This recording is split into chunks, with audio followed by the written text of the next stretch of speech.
환영합니다. 대학수학 능력시험 윤리와 사상 해설 강의로 여러분과 만나게 된 저는 한보라입니다. 자, 선생님이 총평에서도 이야기한 것처럼 이번 대수능 윤사 결코 쉽지 않았습니다. 낯선 제시문과 낯선 선지들이 많아서 당혹스러운 수험생들도 많이 계셨을 텐데요. 다 같이 한번 차분하게 마음을 모으고요. 1번부터 한 문항 한 문항 풀어보면서 같이 한번 문항들 해설 시작해 보도록 하겠습니다. 자, 먼저 1번 문항 힘차게 들어가 볼게요. 가상편지를 쓴 고대 동양 사상가가 강조하는 삶의 태도, 일단은 항상 이렇게 1번 문항을요 좀 편하게, 최근 들어서 계속 편하게 여는 문항으로 출제를 하고 있습니다. 여기 보니까 지난번 편지에서 질문한 인간다움의 본질인 인을 실천하는 구체적인 방법에 대해서 답변을 드리고자 합니다 라고 편지가 시작됐어요. 자, 가만히 보니까 우리 눈을 사로잡는 표현이 보이죠. 인간다움의 본질인 인이라고 하는 표현이 나오고요. 그 인을 실천하는 구체적인 방법을 소개하고자 한다라고 이야기하고 있습니다. 자, 그 인을 실천하는 방법으로 자신이 원하지 않는 일을 남에게 시키지 않는 무엇을, 그렇죠, 서를 실천하는 것이다. 아마 많은 친구들이 인 나오고 서 나왔으니까 그렇죠, 고대 동양 사상가가 누구다? 공자다라고 하는 것 어렵지 않게 알았을 거라고 생각합니다. 자, 공자가 강조하는 삶의 태도 한번 들어가 볼게요. 1번입니다. 악한 본성을 변화시켜서 사회 공동체의 조화를 추구해야 한다. 자, 어떤 부분이 잘못된 표현이지? 그렇죠, 악한 본성을 변화시킨다라고 하는 표현 맞지 않죠? 공자가 인간의 본성이 선하다 혹은 악하다 이렇게 따로 이야기는 하지 않았지만 인간에게는 내면적인 도덕성인 인이 있다라고 이야기한 것으로 미루어 보아서 악한 본성이라고 보진 않았을 거예요. 자, 2번입니다. 모든 분별적 인식에서 벗어나 만물을 차별 없이 응대해야 한다. 자, 2번은 왜 틀렸지? 그렇죠, 공자가 이야기하는 인이라고 하는 건 시, 비, 선, 악, 존, 비, 친소를 구별하고 분별하는 그런 사랑이잖아요. 따라서 이렇게 분별적인 인식에서 벗어나 차별 없이 대한다? 인과 맞지 않는 설명이 되겠습니다. 겸허와 부쟁의 덕을 지니고 무의자연의 삶을 지향해야 한다. 자, 여러분 잘 아는 것처럼 3번은요 도가 사상가들이 강조할 법한 삶의 자세가 되겠네요.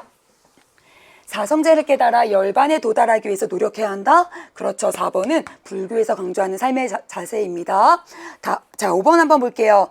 자신의 사사로운 욕심을 극복하여 예를 회복해야 한다. 자, 친구들이 잘 아는 것처럼 자신의 사사로운 욕심을 극복해서 예를 회복하는 것, 이걸 네 글자로 공자는 무엇이라고 이야기했지? 그렇지, 극기 복례라고 이야기하면서 강조했던 삶의 자세다라고 하는 걸 알 수 있었을 거예요. 1번의 답은 5번이 되겠습니다. 자, 고대 서양 사상가 갑과 을의 입장입니다. 자, 갑 한번 볼게요. 쾌락에 탐닉하여 쾌락에 굴복하는 것이 가장 큰 무지다라고 소개가 되어 있어요. 어느 누구도 나쁘다고 생각하는 것을 자발적으로 행하지는 않는다라고 하면서 아주 중요한 표현 나왔네. 덕은 일종의 알미다 나왔습니다. 자, 여기 보니까 자기가 나쁘다라고 알면 그것을 자발적으로 행하지는 않는데요.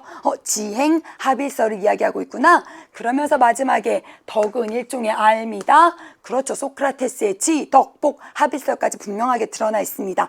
갑은 소크라테스가 되겠네요. 을입니다.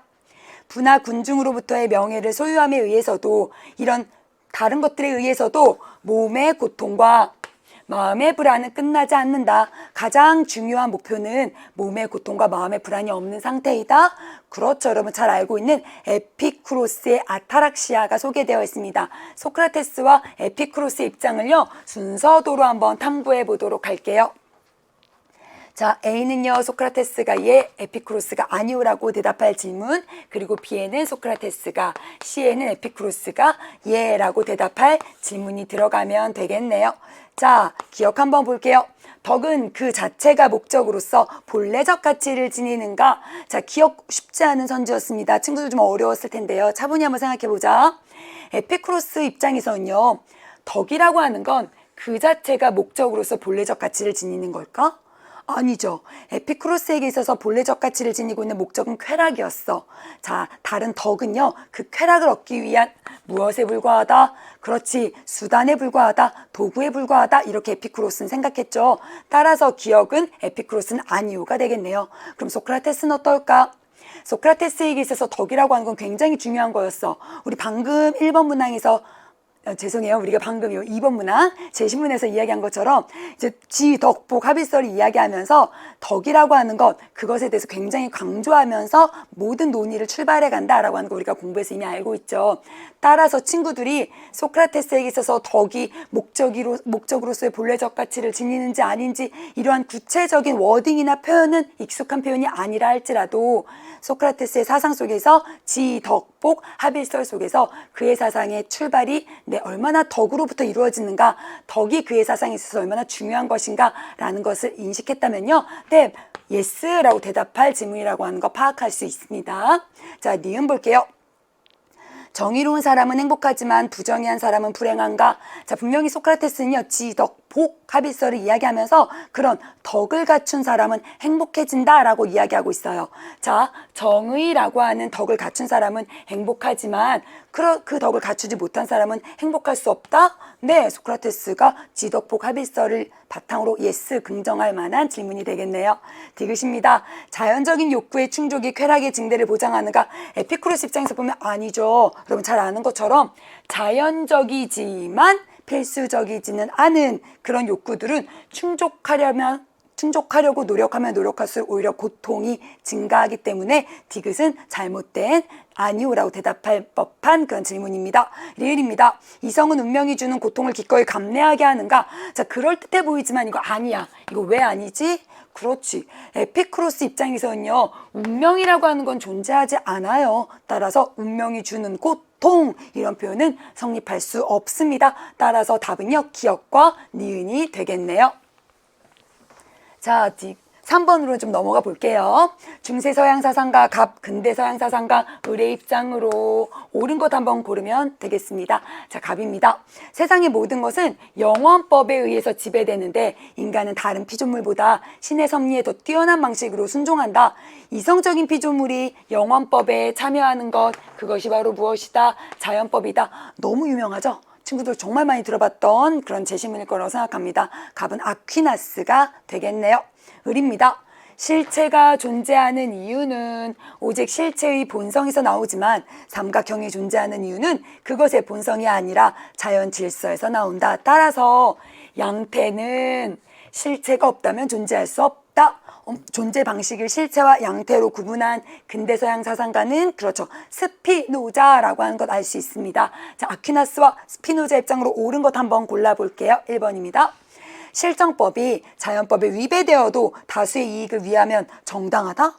여러분, 아퀴나스의 기본적인 법체계를 생각해 보세요. 자, 영원법을 토대로 자연법이 성립할 수 있고요. 그 자연법을 토대로 실정법이 성립할 수 있습니다. 따라서 자연법에 위배되는 실정법은 이미 정당성을 잃은 것이다 라고 볼 수 있죠. 1번은 잘못된 내용이라고 우리가 판단할 수 있습니다. 2번 볼게요. 이성이 선으로 인식한 자기 보존의 성향을 따르는 행위는 옳다. 여러분들 이제 2번 같은 이런 워딩도요, 이렇게 익숙한 표현은 아닐 거예요. 하지만 우리가 그동안 공부해 왔잖아. 자신 있게 분석할 수 있습니다.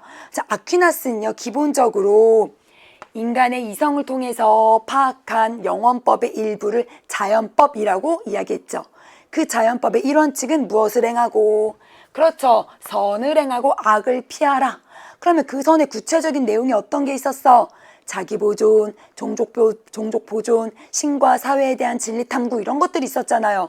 그러니까 이성이 선으로 인식한 자기 보존의 성향을 따르는 것, 이것은 자연법에 따르는 것이고요. 자연법에 따르는 것은 도덕적 의무를 다하는 것이다. 따라서 어때요? 그렇지, 옳은 행위다. 아퀴나스 입장에서 맞는 진술이 되겠습니다. 3번 볼게요. 하나의 실체는 다른 실체에서 필연적으로 산출될 수밖에 없다? 이거 왜 틀렸을까? 그렇죠. 스피노자에게 있어서 실체라고 하는 것은요, 자기 자신이 스스로 자기의 원인이 되어서 존재하는 것을 실체라고 불러요. 실체는 다른 실체에 의해서 산출되는 것이 아니라 스스로 자기 자신이 자기 존재의 원인이 되어서 존재하는 것을 실체라고 부릅니다. 따라서 3번은요, 양태, 요 실체라는 표현을 양태라고 바꿔야지 그렇죠, 맞는 진술이 되겠네요. 3번 이 자체로는 잘못된 진술이라는 것 알 수 있습니다. 4번 볼게요. 존재하기 위해서 다른 것에 전혀 의존하지 않는 것은 없다. 방금 이야기했는데 존재하기 위해서 다른 것을 전혀 의존하지 않는 것, 그게 바로 뭐였어? 실체였죠? 실체는 분명히 존재합니다. 5번입니다. 세상의 모든 존재는 신이 계획한 목적을 위하여 움직인다. 일단 여러분 기본적으로 생각해보자. 아퀴나스 입장에서 보면 맞는 표현이야. 왜냐하면 아퀴나스는요, 세상의 모든 존재는요, 신이 계획한 목적, 그것을 위해서 움직이고 있다. 그 아리스토텔레스의 목적론적 사고방식을 받아들여서 창조주인 신이 계획한 목적을 위해서 모든 것이 움직인다라고 이야기하죠. 하지만 스피노자는 어떨까? 여러분들 천천히 생각해보자. 스피노자에게 있어서 신이라고 하는 건 자연 그 자체잖아요. 따라서 자연 그 자체인 신은요, 어떤 의도나 목적을 가지지 않아요. 목적을 계획한다? 이런 표현 스피노자에게서는 사용할 수 없는 표현이 되겠네요. 따라서 5번도 답이 될 수 없었습니다. 3번의 답은 2번이 되겠네요. 자, 고대 동양 사상가 갑가을의 입장으로 옳은 것 한번 골라볼게요. 자, 4번 문항은 좀 굉장히 독특한 문항이었어요. 일단 한번 읽고서 이야기 더 나눠보겠습니다. 도는 두루 통하여 만물과 하나를 이룬다. 따라서 흩어짐은 곧 이룸이며 이룸은 곧 어그러짐이다. 자, 진인이라고 한 표현 나왔네. 진인은 만물이 통하여 하나임을 알아. 그 자연스러운 쓰임에 맡겨둔다. 일단은요, 도가 사상이다라고 하는 걸 알 수 있어요. 특별히 노자와 장자 중에서 이 진인이라고 하는 표현은 장자가 많이 사용했죠. 자, 전체적으로 갑은 장자의 주장이다라고 하는 걸 우리가 알 수 있어요. 자, 을 볼게요. 자, 도에 대해서 역시 말합니다. 도는 낳고 덕은 기르니. 너무 유명한 표현인데, 도는 낳았고 덕은 길렀다. 역시 도가 사상가인, 그렇죠, 노자의 주장이죠. 만물이 나타나서 형세로서 완성된다. 따라서 도를 높이고 덕을 귀하게 여김은 명령하지 않아도 늘 스스로 그러하다 라고 하면서 자연까지 나왔네요. 자, 우리 도의 무의자연을 이야기하면서 도는 낳고 덕은 기른다. 그렇죠, 노자의 표현이에요. 그러니까 장자와 노자가 같이 세트 문항으로 구성이 됐다는 거예요. 자, 그동안에는요, 노자와 장자의 어떤 이런 공통점과 차이점을 본격적으로 묻는 문항을 평가원에서 많이 출제하진 않았었거든요. 그런데 올해 수능에서 이렇게 전격적으로 등장했습니다. 자, 기억 볼게요. 타고난 본성을 극복하지 못하면 물화일체에 도달할 수 없다. 자, 일단은 갑은 장자였어요. 장자가 물화일체를 얘기한 거는 맞아. 그런데 타고난 본성을 극복해야지만 물화일체에 도달할 수 있는 걸까? 아니죠. 오히려 반대가 되겠죠. 타고난 본성에 따라서 살 때 물화일체를 이룰 수 있기 때문에 기억은 잘못된 문장입니다. 자, 재물을 통하여 정신의 절대적 자유에 도달한다. 일단 가만히 보자. 재물 그리고 정신의 절대적 자유는요, 누구에게서 쓸 수 있는 표현이야? 그렇죠. 장자의 독특한 주장이잖아요. 장자가 노자가 이야기했던 도, 자연스러움 이런 것들을 그대로 계승하면서 플러스 업그레이드 시켜서 재물을 이야기하고 정신의 절대적 자유를 이야기하잖아요. 그러니까 니은은 장자만의 입장이 되겠죠. 따라서 장자보다 먼저 시대 인물, 더 이전 시대 인물인 노자가 니은을 이야기했다라고 볼 수는 없어요. 자, 이렇게 니은처럼 장자에게서는 해당되지만 노자에게서는 해당되지 않는 이러한 내용이 이렇게 본격적으로 수능에 등장했습니다. 자, 디귿 볼게요. 하늘과 땅은 어질지 않으며 성인도 어질지 않다.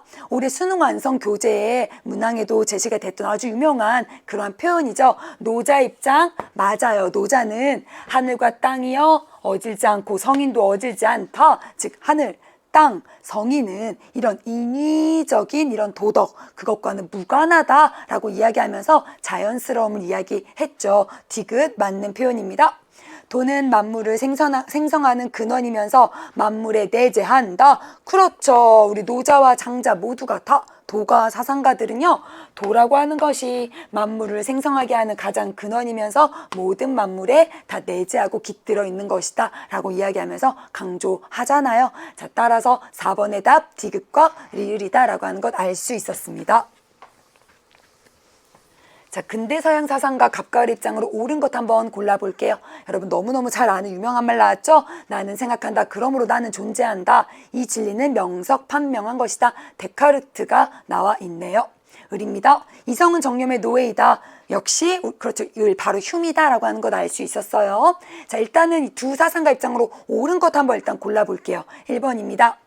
더 이상의 증명을 필요로 하지 않는 자명한 진리는 없다?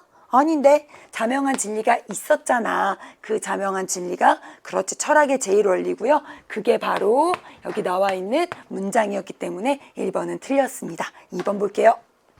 방법적 회의는 사유하는 나라는 존재의 확실성에서 출발한다? 자, 여러분 잘 생각해보자. 생각하는 나라고 하는 존재의 확실성, 거기에서부터 출발해서 방법적 회의가 이루어지는 거예요? 아니면 방법적 회의를 통해서 그 결과 사유하는 나라는 존재의 확실성이 도출된 거예요? 그렇죠. 순서를 반드시 기억해야 하잖아. 방법적 회의를 통해서 이러이러한 결론이 나온 거기 때문에 여기에서부터 출발했다라고 얘기할 수 없습니다. 1번과 2번 모두가 다 잘못된 표현이 되겠네요. 3번입니다. 유용성은 도덕감의 근원으로 타인과 관련해서만 고려된다. 자, 흉이 이야기하는 그런 유용성이라고 하는 건 도덕감의 근원 맞았죠? 자, 여기 처음에 나와 있는 이 앞부분은 모두 다 맞는 표현이야. 그런데 어디가 틀렸지? 그렇죠. 타인과 관련해서만 고려되는 건 아니죠. 물론 자기 자신의 어떤 그런 이기적인 그러한 이익과 손해를 따지는 그러한 관점에서부터 벗어나서 사회적 차원으로 확장된 그러한 이익에 대해서 그러한 사회적 차원으로 확장된 유용성에 대해서 우리가 도덕감을 갖게 되는 거 맞아요. 하지만 이렇게 사회적 차원으로 확장된 관점이 나 자신의 관점을 무조건 포기할 것을 얘기하는 건 아니잖아. 나를 포함해서 타인까지 아우르는 사회적 차원으로 확장된 그런 어떤 관점을 이야기하는 것이지 이렇게 타인과 관련해서만 고려되어야 한다 이렇게 단정 지을 수는 없어요. 따라서 3번 역시 틀린 선지다라고 하는 걸 알 수 있습니다.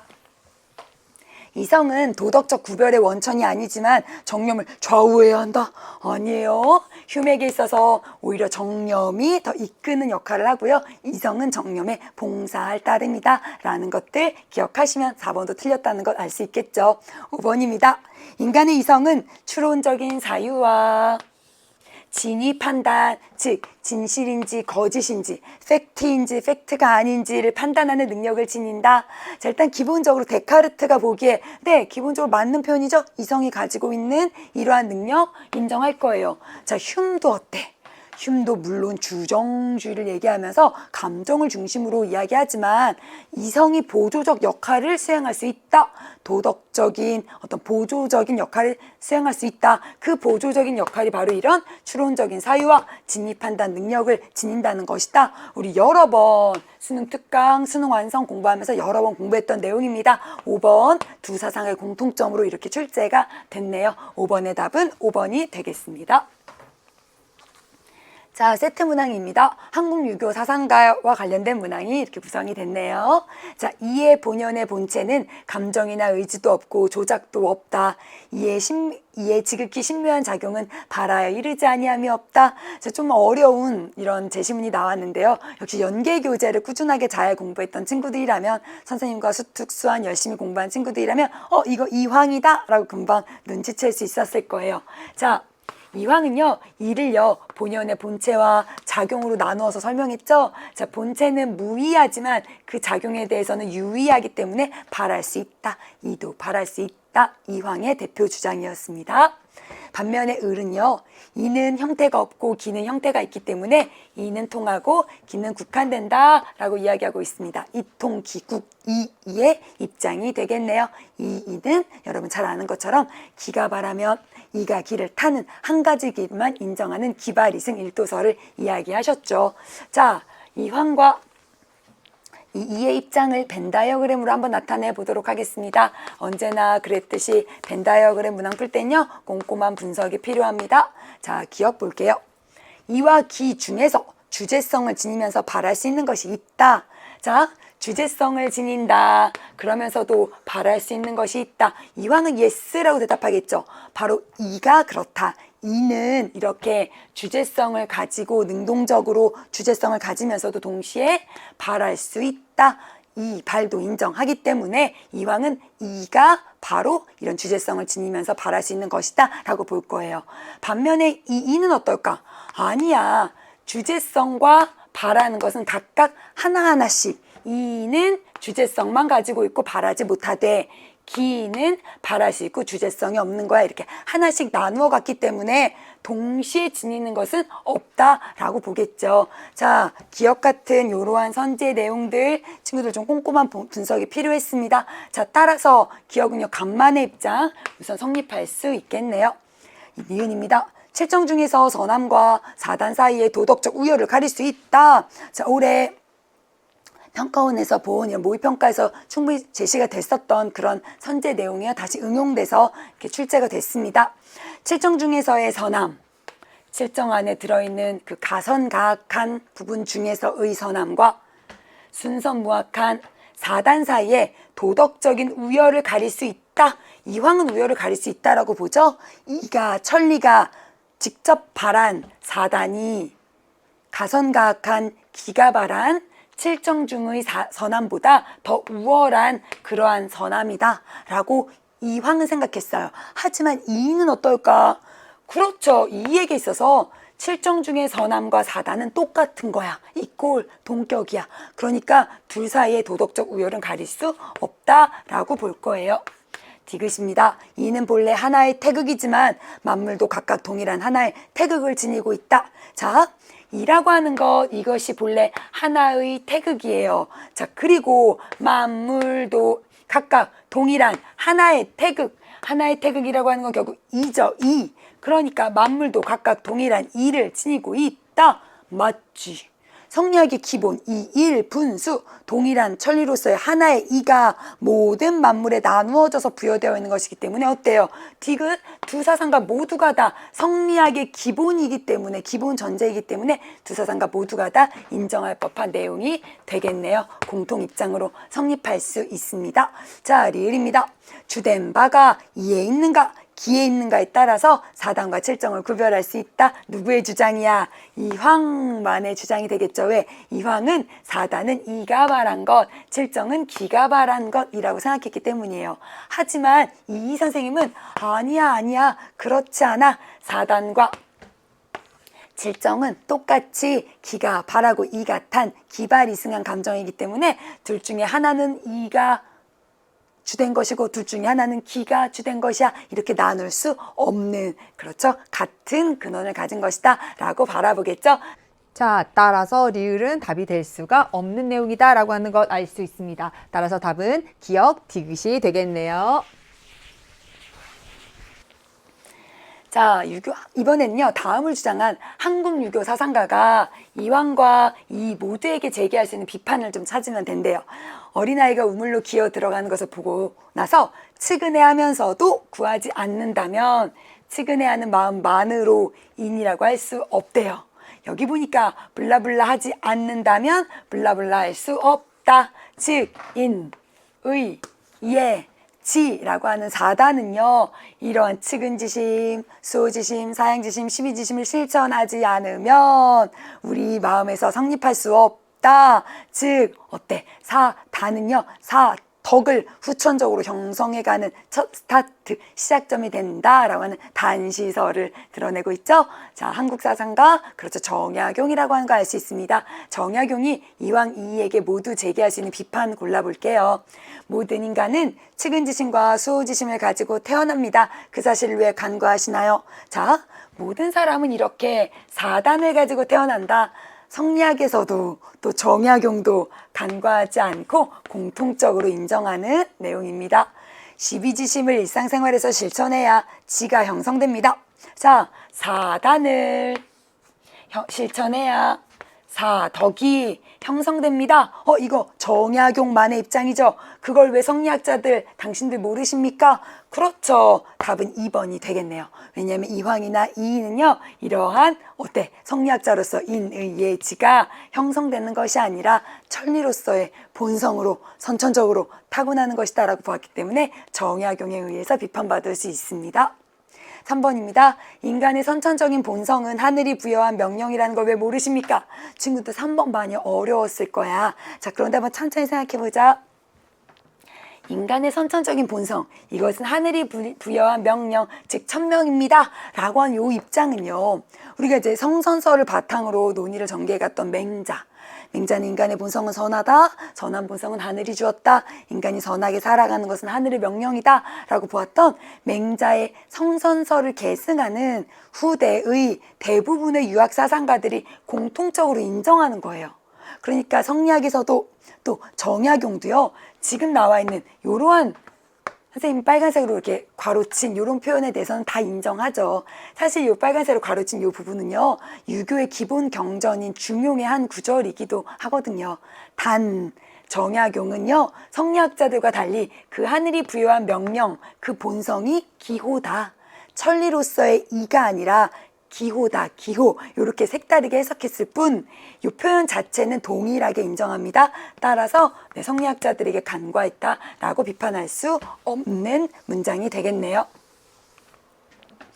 인간과 동물의 본성은 영재의 기호라는 점에서 동일하다는 사실 왜 모르십니까? 틀렸죠? 정약용이 보기에 인간과 동물의 본성은 영재의 기호다? 아니에요. 동물에게는 영재의 기호가 없었습니다. 선을 지향하는 본성을 통해 자유의지가 형성되어야 함을 간과한다. 왜 틀렸지? 그렇죠. 정약용에게 있어서 이런 자유의지, 즉 자주직권은요, 선천적으로 타고나는 것이지 후천적으로 형성되는 것이 아니었기 때문에 5번도 틀린 내용이다라고 하는 걸 알 수 있었습니다. 자, 8번입니다. 다음은 현대 사회사상가 갑과 을의 가상대화입니다. 자, 갑이 이야기합니다. 법은 시민들의 자유를 억압하지 않고 오히려 지켜줍니다. 자, 법이 모든 시민을 똑같이 구속한다면 시민들을 타인들의 자의적인 의지로부터 보호할 수 있습니다. 따라서 법의 지배는 시민들을 자의적인 의지에 예속되지 않도록 도와줌으로써 자유를 지켜줍니다. 자, 우리 갑은요, 공화주의 사상가다라고 하는 걸 알 수 있죠? 갑은 바로 비론리였습니다. 자, 을 볼게요. 아닙니다. 법은 언제나 일종의 사슬입니다. 설령 자의적인 독재의 사슬로부터 나를 보호해주는 것이 법이라 하더라도 법이 어떤 구속이나 사슬로서의 역할을 한다는 사실은 변하지 않습니다. 자유의 경계선은 긋는 사람마다 다르지만 그 경계선이 침범되어서는 안 된다. 이것이 자유의 핵심입니다. 자, 자유가 침범되어서는 안 된다. 소극적 자유를 이야기하고 있죠. 을은 그렇죠. 벌린이다 라고 하는 걸 알 수 있어요. 친구들이 사상가 이름이 어려우면요, 공화주의, 자유주의 이렇게 푸셔도 무방한 문항입니다. 자, 1번입니다. 자유는 누군가에게 간섭받지 않는 경우에만 성립한다. 자, 여러분 생각해 보세요. 공화주의자들이 자유를 간섭받지 않는 경우에만 성립한다라고 이야기한 적 있나요? 아니죠. 공화주의자들은 간섭이 있냐 없냐보다 더 중요한 건 자의적인 지배 아래 있냐, 자의적인 지배로부터 벗어났냐, 이것이 더 중요한 자유의 어떤 판가름하는 기준이다라고 보잖아요. 자, 간섭을 받지 않는다 하더라도 자의적인 지배 아래 있다면 그것은 자유롭지 않은 상태이기 때문에 1번은 잘못된 표현이 되겠습니다. 비지배의 자유는, 즉 자의적으로 지배받지 않는 그런 상태의 진정한 자유는 비자의적 지배가 없는 경우에도 성립한다. 자, 친구들이 한번 이 말을, 동그라미 2번을 말을 해석함에 있어서 좀 차분하게 좀 정리가 필요했을 거예요. 일단은 비자의적인 지배라고 하는 이 표현을 해석을 했느냐 못했느냐가 이 문항을 맞췄냐 틀렸느냐 그 판가름하는 기준이 됐을 텐데요. 비자의적 지배라고 하는 건 뭐지? 공화주의자들이 비자의적 지배라고 했을 때 그것은 법에 의한 지배잖아요. 자, 법은 분명히 지배합니다. 그러나 그것은 제멋대로가 아닌, 그렇죠, 시민들이 함께 모여서 만든 그 법에 따라서 이루어진 지배이기 때문에요. 법에 의한 지배가 바로 비자의적 지배예요. 자, 그런데 공화주의자들은 비지배의 자유는 이런 비자의적 지배, 즉 법이 있을 때만 실현될 수 있다. 반드시 법이 필요하다라는 걸 강조하기 때문에 법이 없는 경우에도 성립할 수 있다. 잘못된 표현이죠. 자, 법에 의한 정당한 지배가 없다면 비지배의 자유는 성립할 수 없었습니다. 따라서 2번도 틀린 내용이 되겠네요. 3번입니다. 자유의 경계선이 침범되지 않도록 무엇을 향한 자유가 실현되어야 한다. 여러분 자유주의자, 특히 벌리는요. 무엇을 향한 자유, 즉 적극적 자유가 아니라 그렇죠. 의로부터의 자유, 소극적 자유를 보다 더 진정한 본질적인 자유라고 보았습니다. 민주주의 체제에서 정의로운 제도도 자유를 제한할 수 있다. 자, 이거 잘 보자. 여기 보니까 벌리는 지금 자유주의자로서 어떤 이야기를 하고 있냐면요. 법이 이렇게 긍정적인 기능을 한다는 것을 내가 인정한다 하더라도 그럼에도 불구하고 법은요. 일종의 사슬이다. 따라서 아무리 법이라 할지라도 경계선이 침범되어서는 안 된다. 나의 자유의 경계선을 침범해서는 안 된다. 라고 바라보고 있어요. 법의 긍정적인 기능을 인정하더라도 그럼에도 불구하고 그 법에 의한 간섭 자체는 소극적 자유를 침해할 수 있는, 소극적 자유를 제약할 수 있는 하나의 사슬이 된다라고 하는 걸 분명하게 명시하고 있죠. 자, 다시 한번 볼게요. 민주주의 체제에서 정의로운 제도도, 즉 이런 합법적인 제도도 개인의 자유를 제한할 수 있다. 이런 사슬로서 작용할 수 있다라고 하는 거 분명하게 명시하고 있습니다. 자, 따라서 답은 4번이 되겠네요. 5번입니다. 공동체가 외부의 압제에서 벗어나려면 개인의 자유도 보장된다. 외부의 압제에서 벗어나면 개인의 자유도 보장된다. 자, 이 두 사상가의 공통점이라고 볼 수 없죠. 특히 공화주의자들 같은 경우는 뭐 외부의 압제에서 뭐 벗어난다 하더라도 그 내부에서 자의적인 지배가 있으면 개인의 자유가 보장되지 않는다라고 보고요. 자유주의자들 역시 마찬가지죠. 외부의 압제에서 벗어난다고 해서 개인의 자유가 반드시 보장된다라고 보지는 않고 있습니다. 자, 8번의 답은요. 그렇죠. 4번이 되겠네요. 넘어가 보겠습니다. 근대 서양 사상가들입니다. 의리, 갑에게 제기할 수 있는 비판 한번 골라볼게요. 쾌락의 추구와 고통의 회피는 입법자가 살펴보아야 할 목적이다. 자, 여기 보니까 쾌락의 추구와 고통의 회피, 우리 공리주의 사상에서 이야기하는 공리의 중요한 원칙이 소개가 됐는데요. 이것은 입법자가 살펴봐야 할 목적이래요. 자, 그러면서 쾌락의 가치를 이해하는 것이 입법자의 의무다. 자, 쾌락과 고통은 입법자가 지니고 작업해야 하는 도구이다라는 것들을 이야기하고 있어요.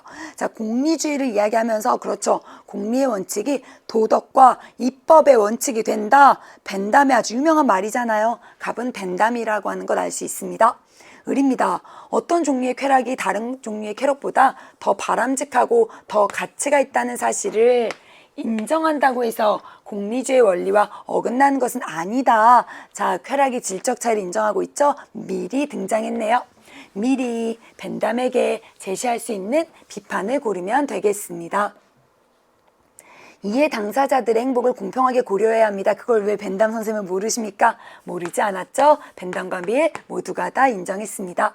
유용성이 행위의 도덕적 가치를 판단하는 기준이라고 하는 것 역시 벤담 간과하지 않았고요. 두 사상가의 공통점이 되겠네요.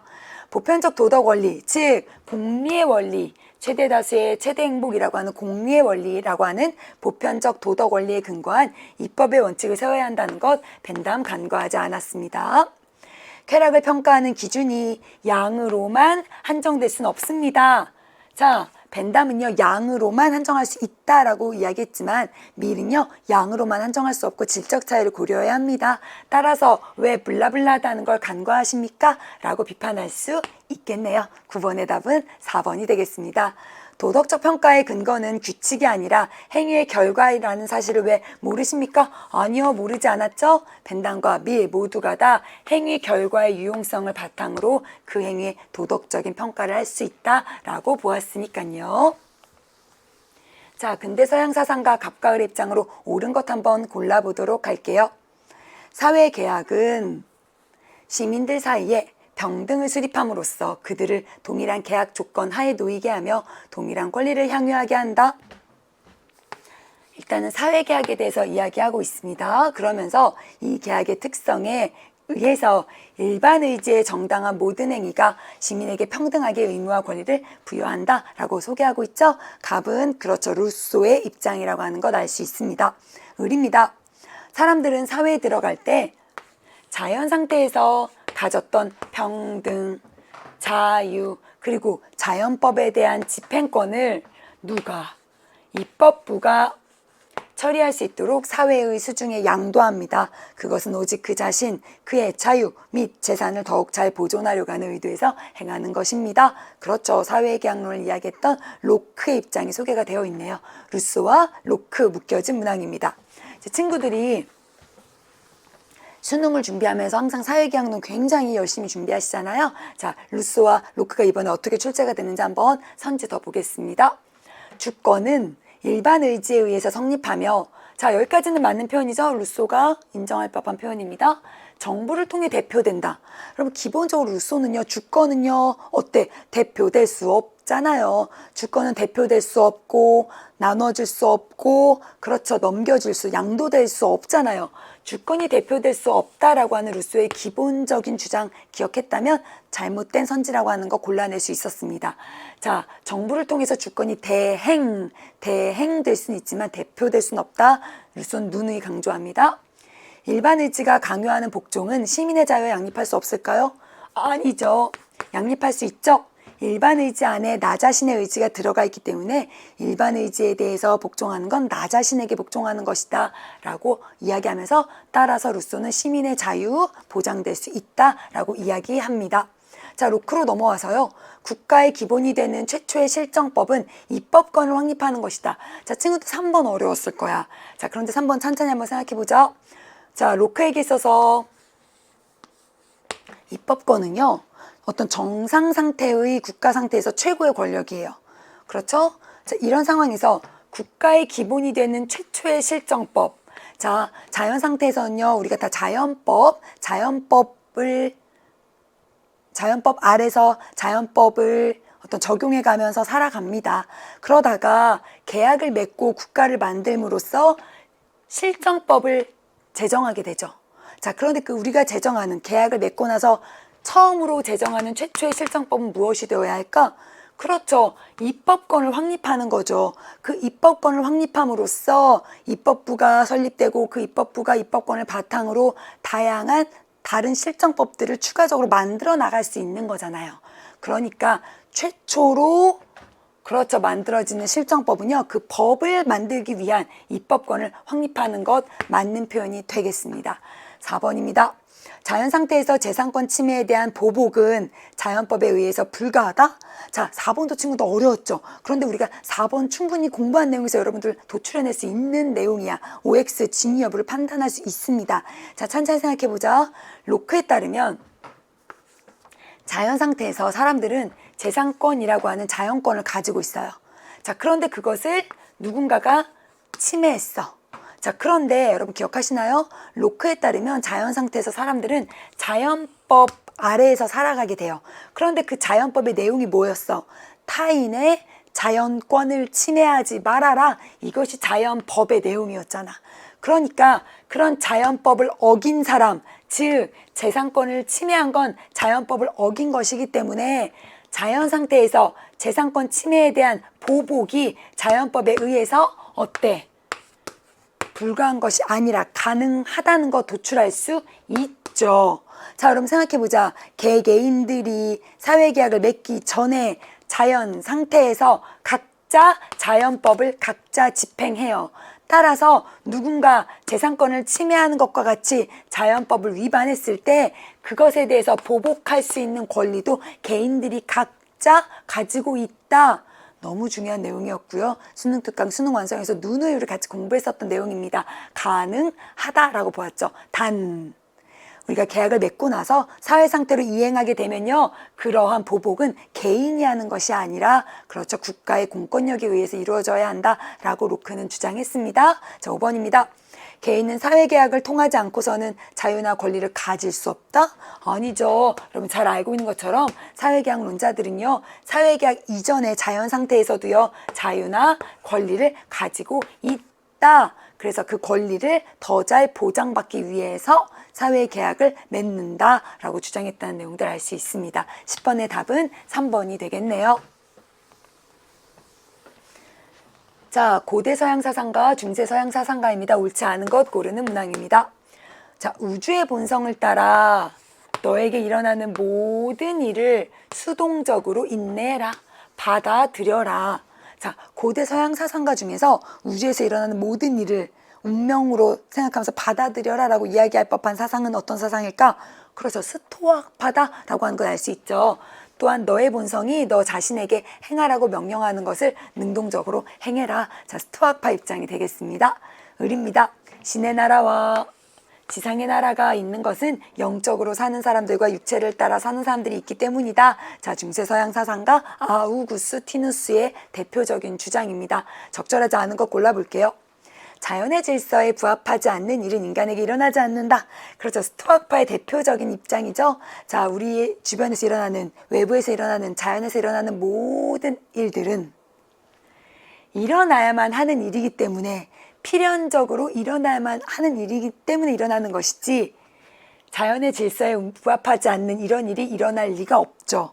따라서 우리에게 일어나는 모든 일은 자연의 필연적인 질서, 이성, 로고스의 그 필연적인 법칙에 따라서 이루어지는 것이기 때문에 운명이기 때문에 받아들여야 한다라고 스토아파는 이야기합니다.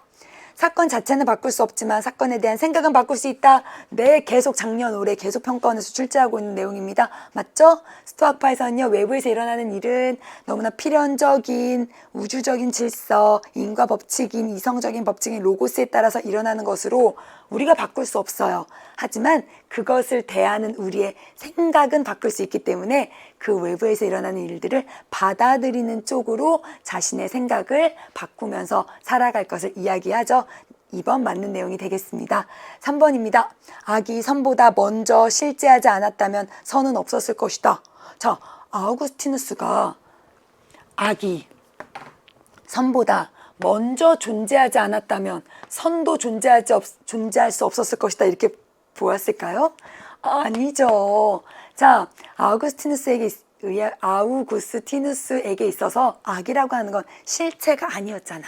악은 뭐였지? 그렇죠. 선이 결여된 상태, 선이 없는 상태가 악이기 때문에 악이 선보다 먼저 존재해야 한다. 그러지 않았다면 선도 없었을 것이다. 네, 성립할 수 없는 표현이 되겠습니다. 11번의 답은 3번이 되겠네요.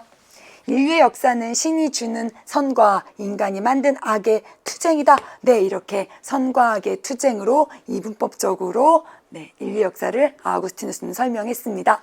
세상 만물을 존재하게 하는 궁극적인 원인이 있다. 자, 일단은 을은요, 쉽게 여러분 맞다라고 하는 걸 알 수 있었을 거야. 아우구스티누스에게 그 궁극적인 원인이 바로 신이니까요. 자, 그럼 스토아파에게 있어서 세상 만물을 존재하게 하는 궁극적인 원인은 무엇일까?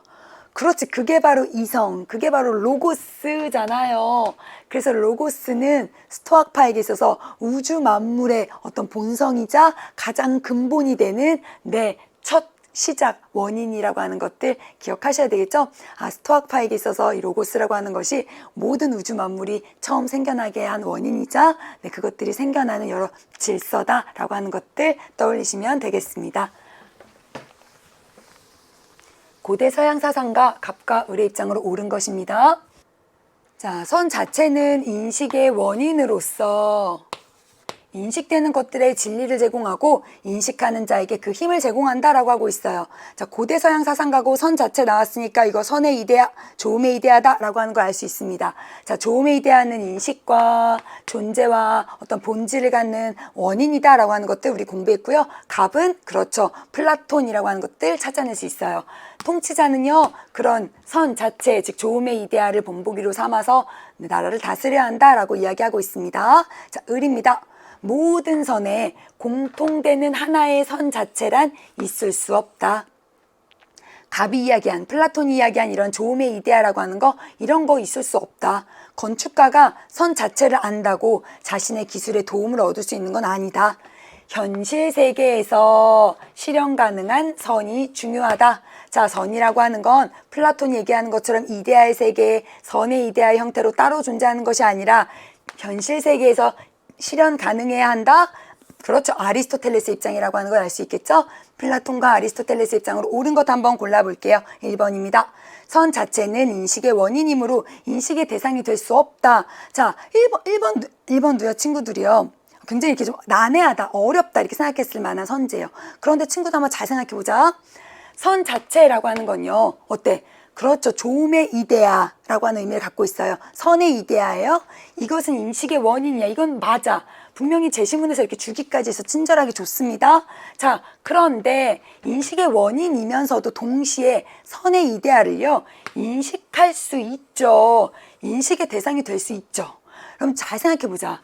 통치자는 어떤 사람이 되어야 할까? 플라톤에게 있어서 통치자는 여러분 알잖아. 선의 이데아를 인식할 수 있는 사람.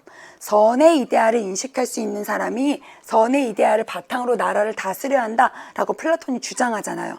그 이야기는 뭐야? 선의 이데아는 인식의 원인이기도 하지만 동시에 인식할 수 있는 통치자에 의해서, 철인에 의해서, 철학자에 의해서 인식될 수 있는 인식의 대상이 될 수 있다는 것 찾아낼 수 있죠. 따라서 1번은 잘못된 선지라는 것 알 수 있습니다.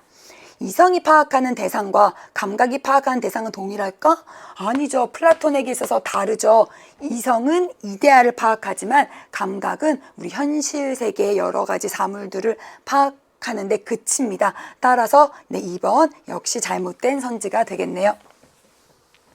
선은 인간이 지향하는 가치이자 사물이 갖는 가치가 될 수 있다. 자, 아리스토텔레스에게 있어서 선이라고 하는 것은 분명히요, 우리 인간이 지향하는 가치도 될 수 있고요, 사물이 갖는 가치가 될 수 있죠. 아리스토텔레스는 현실 세계의 다양한 사물들에게 그렇죠, 선이 존재할 수 있다라고 보면서요, 3번과 같은 이러한 진술에 대해서 긍정할 거예요.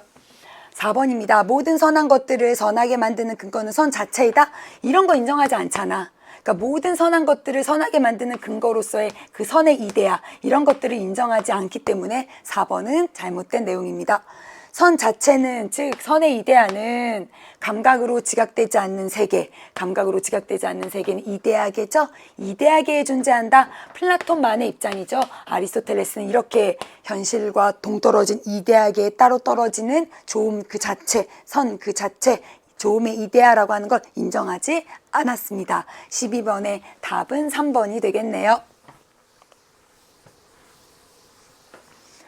자, 13번은 이제 굉장히 또 이제 우리가 관심 있게 살펴봐야 하는 문항이죠. 문항 자체가 어렵진 않았는데요. 드디어 나왔습니다. 중간과 유식사상. 한 번도 지금 평가원에서 교육과정이 바뀐 이후로 어떤 모의평가나 수능에서도 출제한 적이 없었는데요. 이렇게 수능시험에서 등장을 했습니다.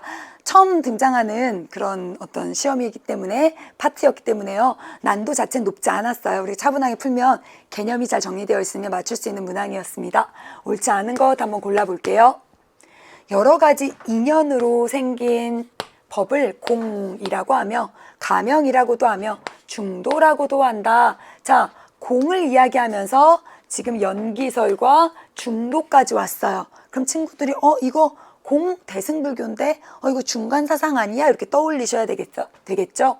어떤 한 가지 법도 인연으로부터 생기지 않은 것이 없으니 모든 법이 공하다. 그렇죠. 용수의 대표적인 사상이었습니다. 중간 사상이 소개되어 있네요. 을입니다. 오직 마음만이 존재할 뿐 하면서 유식이라고 이름까지 줬어요. 바로 유식사상이라고 하는 거 드러났죠. 그 대상은 실제하지 않는다. 자, 중간과 유식 한번 비교해 보도록 하겠습니다. 모든 사물은 독자적인 고유한 성질, 자성을 가진다? 여러분 어때? 모든 사물은 독자적인 성질인 자성을 가지고 있지 않다. 이것이 중간과 유식의 기본적인 공통점이었잖아요. 어찌 보면 불교 사상의 어떤 기본적인 주장이잖아요. 모든 사물, 끊임없이 무수한 원인과 조건에 따라서 생멸하고 있기 때문에 이렇게 고유한, 고정불변하는 독자적인 성질인 자성, 이런 거 존재하지 않는다라고 하는 거 금방 떠올릴 수 있을 거예요. 따라서 가진다라고 보았기 때문에 잘못된 내용, 답은 기억이 되겠네요.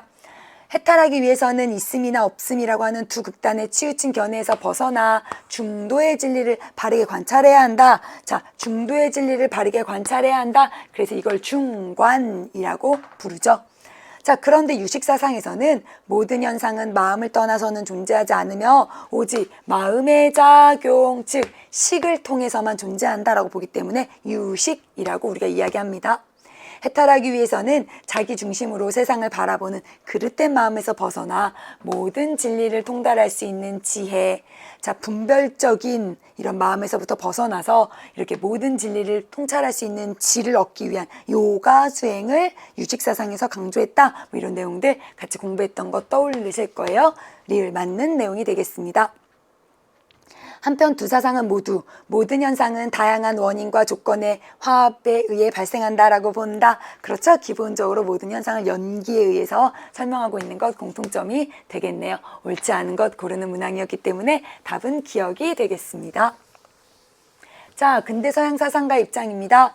의지의 자율과 양립할 수 있는 행위는 허용되지만 그렇지 못한 행위는 허용되지 않는다. 자, 여기 보니까 의지의 자율이라고 하는 표현이 나와 있어요. 자, 근데 서양 사상가 중에서 의지를 얘기했고 자율을 이야기할 법한 사상가가 누가 있을까 한번 떠올리면서 조금 더 읽어볼게요. 의지의 준칙들이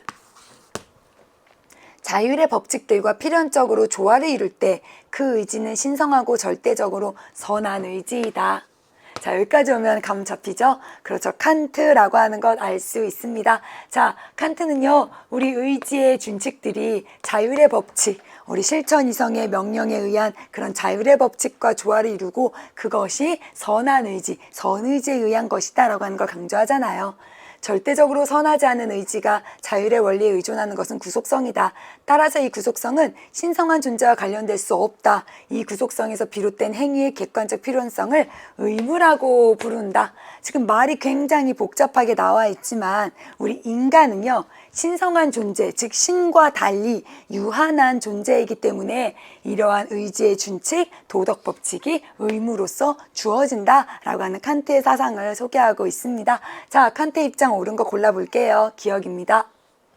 선의지를 함유하지 않은 도덕적 의무가 성립하는 경우가 있다?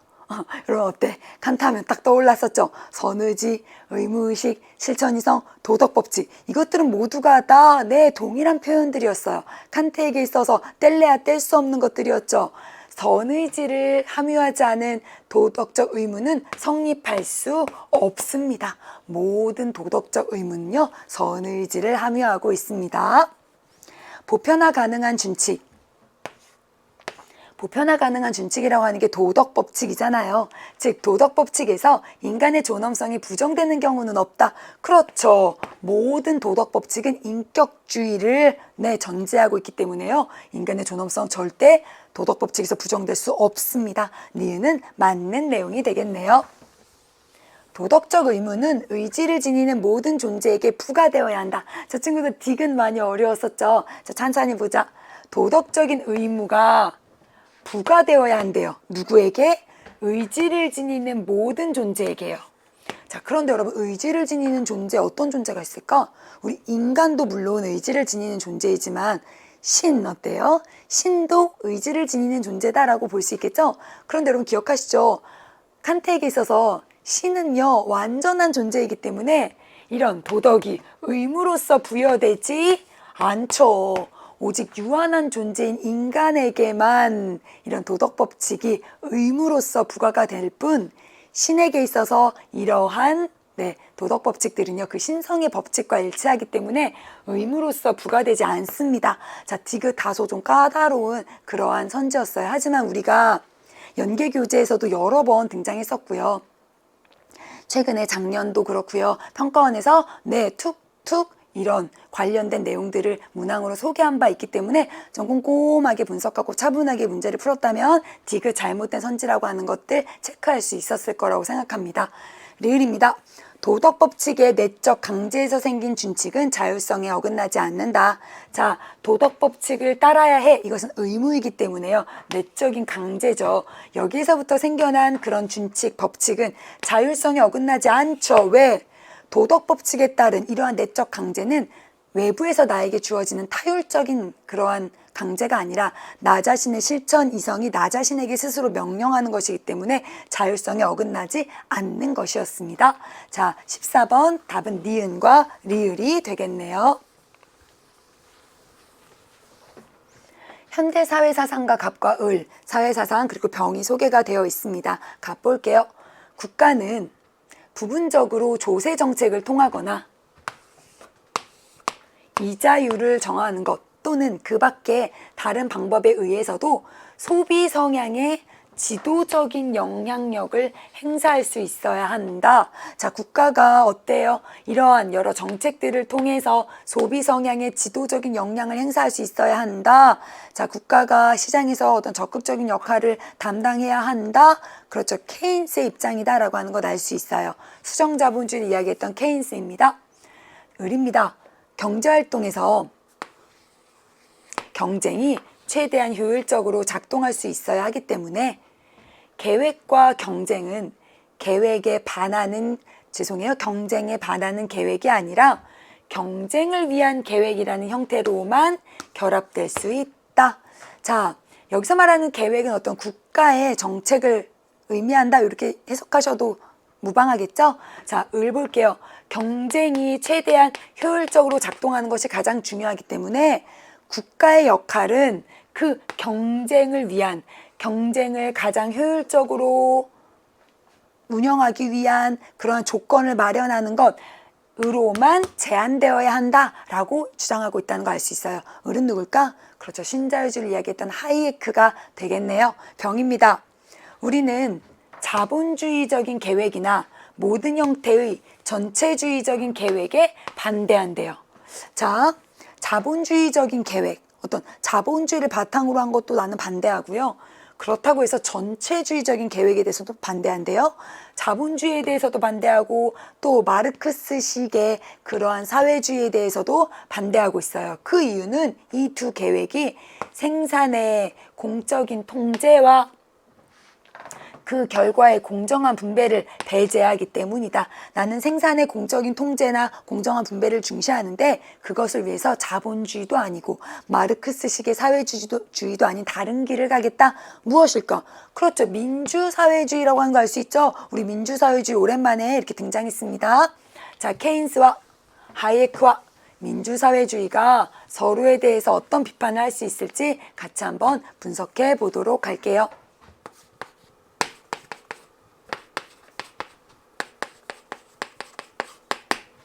공익을 목적으로 하더라도 투자에 사유하는 거부되어야 함을 왜 모르십니까? 자, 괄호친 내용이 케인스의 입장이 맞을까요? 아니죠. 케인스는 기본적으로 투자의 사회화에 대해서 긍정하는 대표적인 사상가입니다. 따라서 1번은 괄호 안에 있는 내용이 케인스의 입장이 아니기 때문에 답이 될 수 없겠네요. 자, 이번에는요, 화살표가 이렇게 위로 올라가고 있습니다. 경쟁의 원활한 작동을 위해서 필요한 조건이 창출될 수 없는 경우에도 정부의 규제는 부당합니다. 그 사실을 왜 모르십니까?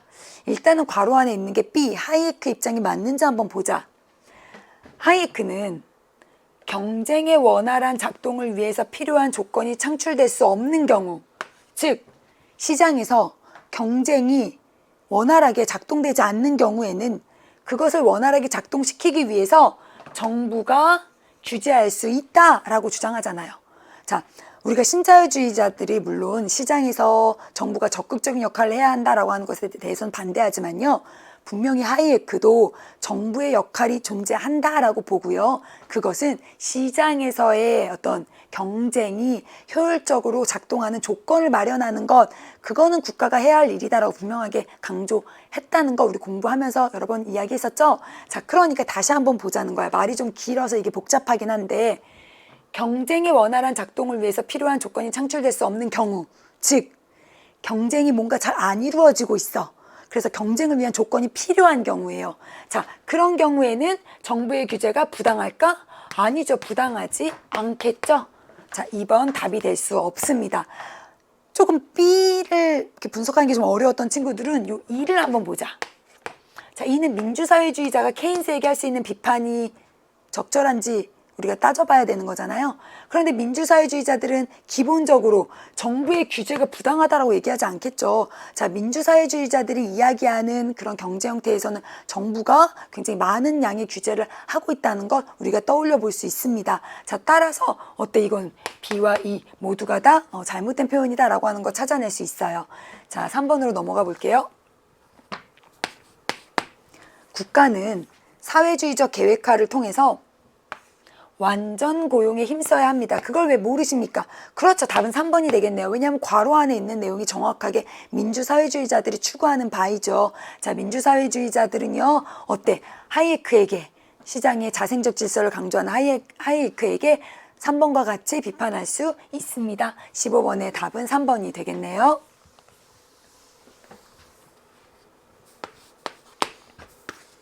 시장이 통제에서 벗어나면 생산수단의 국유화가 필요합니다. 그걸 왜 모르시나요? 자, 우리 하이에크는 생산수단의 국유화를 이야기하지 않았죠? 자, 5번입니다. 사적 이윤보다 공공이익을 추구하기 위해서 정부 기능을 확대해야 합니다. 그걸 왜 간과하시나요? 자, 어때? 사실 괄호친 5번에 괄호친 이 내용은요. 민주사회주의자들의 핵심 주장이잖아. 민주사회주의자들은 사적인 이윤보다는 공공의 이익을 더 중시한 그런 사회주의적 계열을 바탕으로 사회주의적인 사상을 바탕으로 공공의 이익을 추구하기 위해서 정부의 기능을 확대해야 할 것을 주장하고 있기 때문에 민주사회주의자들이 간과하는 내용은 아니었습니다.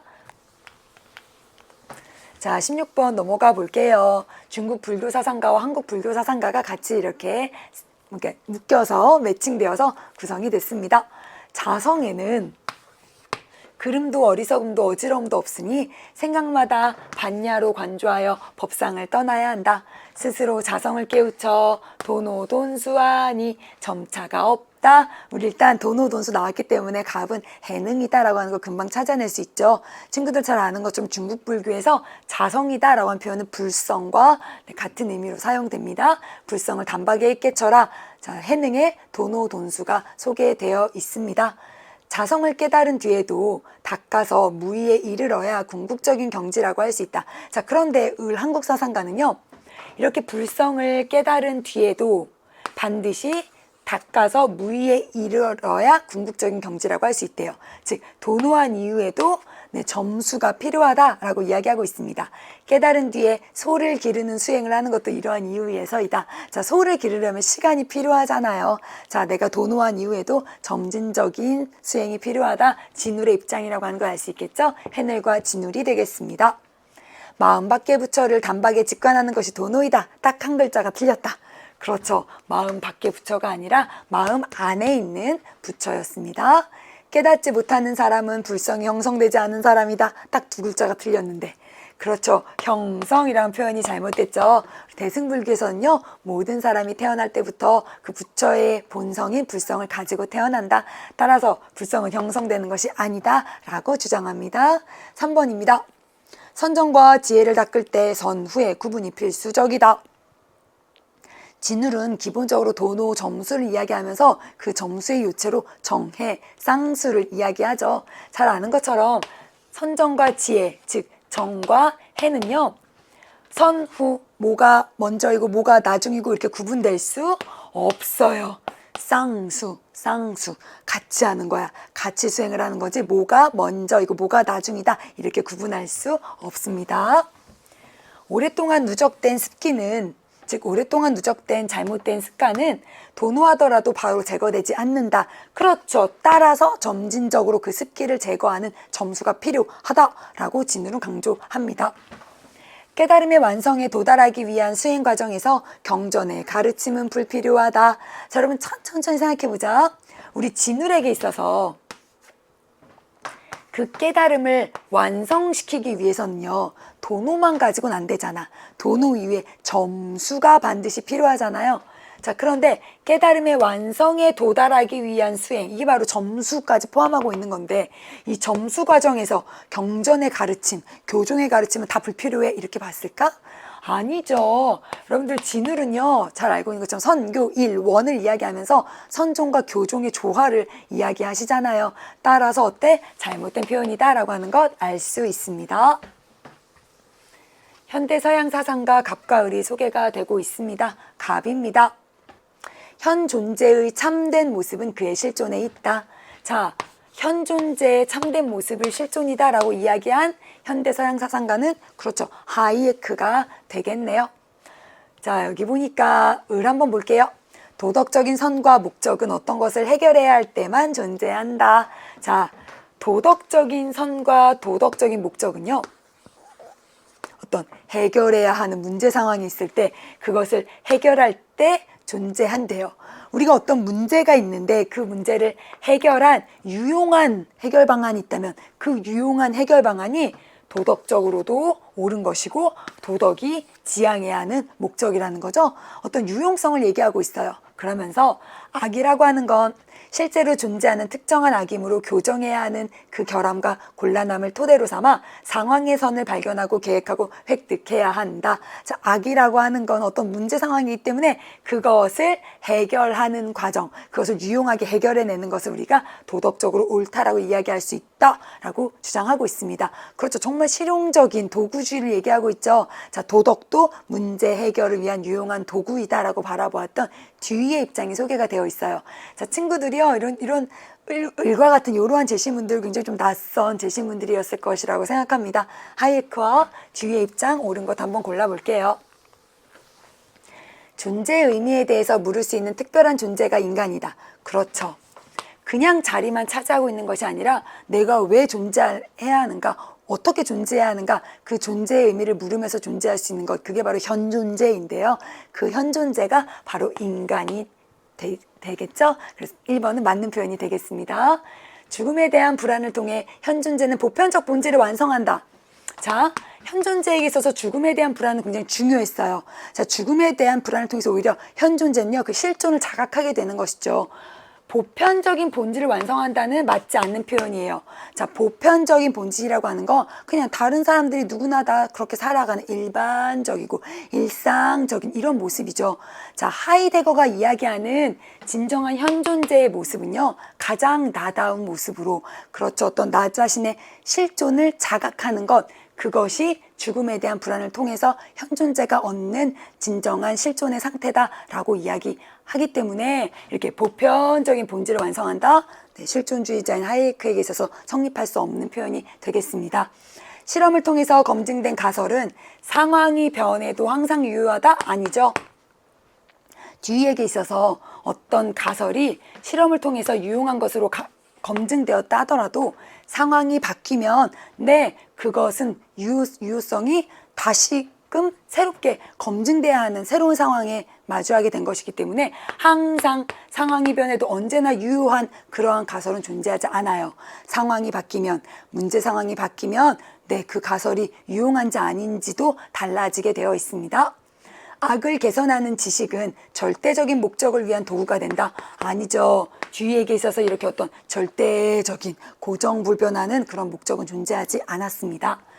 이성 중심의 객관적인 합리성의 전통을 계승해야 한다? 아니죠. 여러분들 생각해 보세요.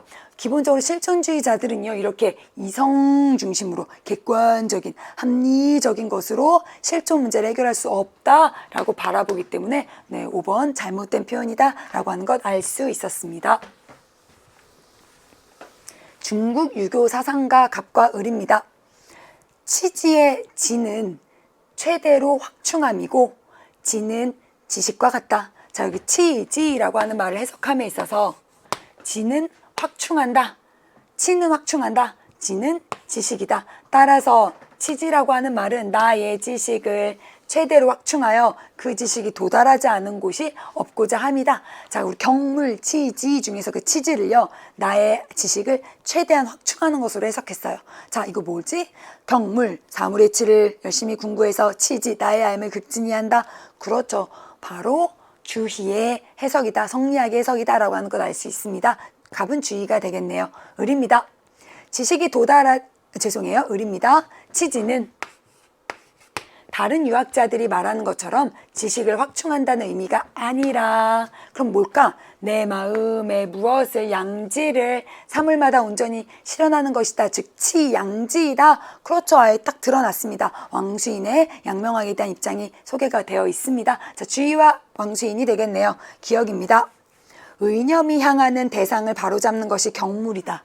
자, 의념이라고 하는 건 내 마음의 뜻, 내 마음이 머무는 그 뜻이잖아, 뜻.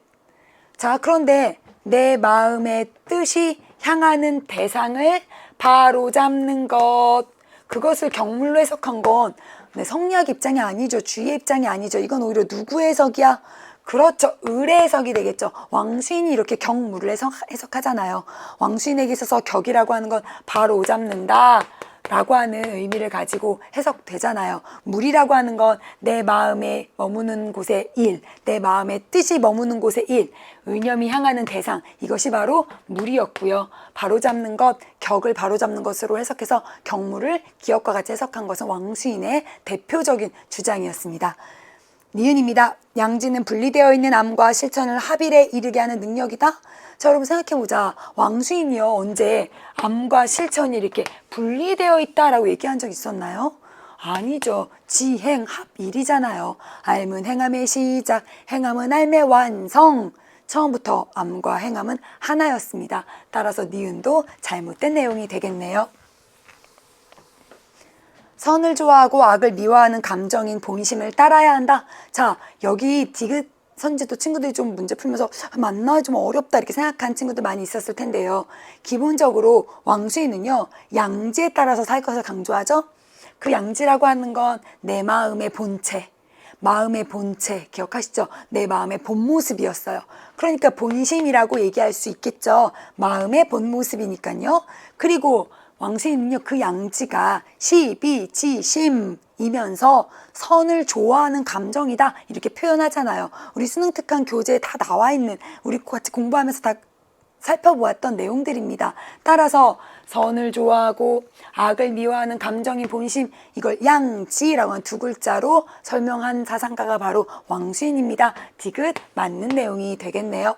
리을입니다. 격물은 마음 안에 이의 보존을 지향한다. 자, 격물이라고 하는 그 말의 해석은, 뜻은 달랐지만 두 사상가 모두가 다 이 격물이라고 하는 건 결국 마음 안에 있는 이를 어떻게 하는 것, 보존하는 것. 자, 마음 안에 이라고 하는 건 뭐지? 그렇죠. 우리 마음 안에 주어진 그 천리, 그 본성으로서의 천리를 의미하잖아요. 자, 기본적으로 두 사상 모두가 다 존천리 를 이야기하면서 그런 수양 방법으로 격물을 이야기하기 때문에 맞는 내용이 되겠죠. 18번의 답은 디귿과 리을이 되겠습니다.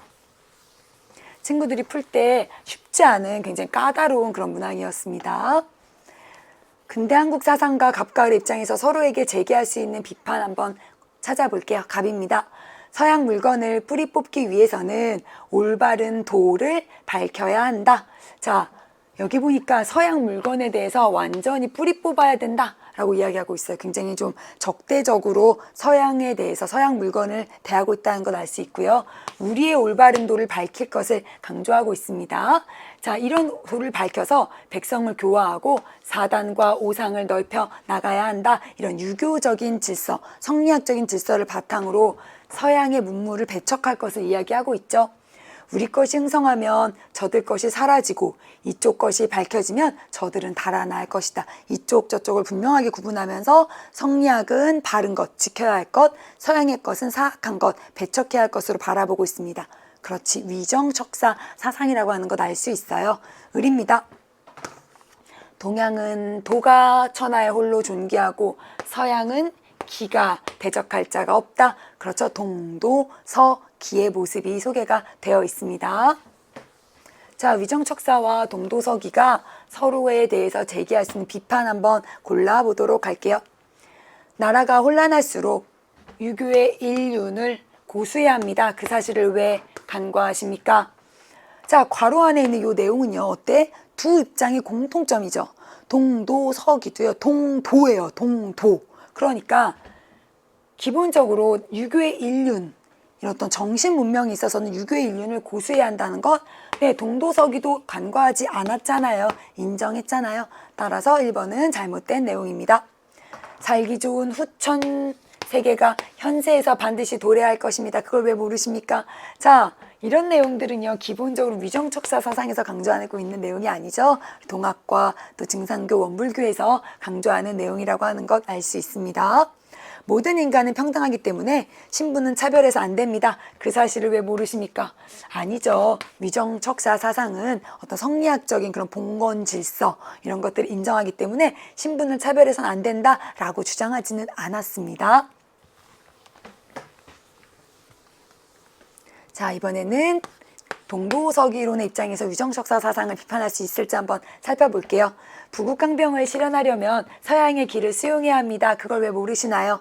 그렇죠. 동도서기론은요, 정신 문명은 동양의 도, 유교 질서를 지켜야 하지만 서양의 기, 어떤 이런 물질 문물에 있어서는 과학기술과 같은 이런 것들은 받아들여야 한다라는 걸 강조하잖아요. 따라서 네, 4번과 같이 가백의 위정척사 사상에게 비판할 수 있겠네요.